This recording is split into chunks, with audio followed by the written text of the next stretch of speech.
नमस्कार, मैं हूं आपके साथ कंचन मिश्रा और आप देख रहे हैं डीएम न्यूज 24। यमुना नदी से लाल सोने की लूट, दर्जनों पोकलैंड मशीन यमुना नदी की धारा में उतरकर कर रही खनन।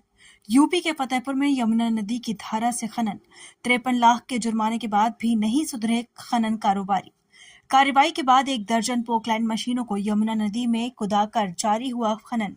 कैमरे में कैद वीडियो को देखिए। ना सरकार को सख्ती का इन पर असर और ना एनजीटी के नियमों का। जिले की यमुना नदी को देखिए, जिसमें जल जीव से लेकर मछलियों का राज होता है, लेकिन अब खनन कारोबारियों का। पोकलैंड मशीनों की धमक से आगे जल जीव तो विलुप्त होते जा रहे हैं, लेकिन यमुना नदी से खनन रुकने का नाम तक नहीं ले रहा है।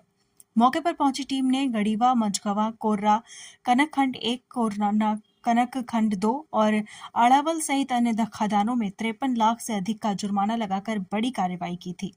कार्रवाई के बाद सुधार होने के बजाय पुनः दर्जनों पोकलैंड मशीनों को उतारकर खनन का खेल शुरू कर दिया, जिसका वीडियो आज शुक्रवार को पुनः वायरल हुआ तो विभाग में फिर से हड़कंप मचा।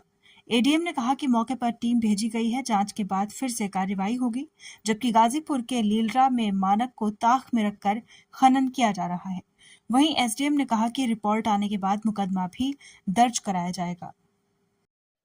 इन लोगों के खिलाफ प्रभावी कार्रवाई न होने की वजह से, ना मुकदमा दर्ज होने की वजह से ये लोगों के ऊपर कोई भी असर नहीं दिखाई दे रहा है। क्यों? देखिए, जो 53,20,000 रुपए की कार्रवाई हुई है वो 4 कुल मिला के खनन क्षेत्रों के ऊपर हुई है, जो गत सप्ताह में निरीक्षण कराया गया था तहसील स्तरीय टास्क फोर्स के माध्यम से। उसके अलावा भी नियमित तौर पे हमारे खनिज विभाग के अधिकारी और तहसील विभाग के अधिकारी जो है वो सभी खदानों का निरीक्षण कर रहे हैं। यदि कहीं किसी प्रकार की और अनियमितता आती है तो उसमें भी नियमानुसार उनके ऊपर कार्रवाई होगी, जुर्माने संबंधी कार्रवाई होगी, और यदि उसके बाद भी सुधार नहीं आता है तो आवश्यकता पड़ने पर उसमें एफआईआर संबंधी कार्रवाई भी होगी।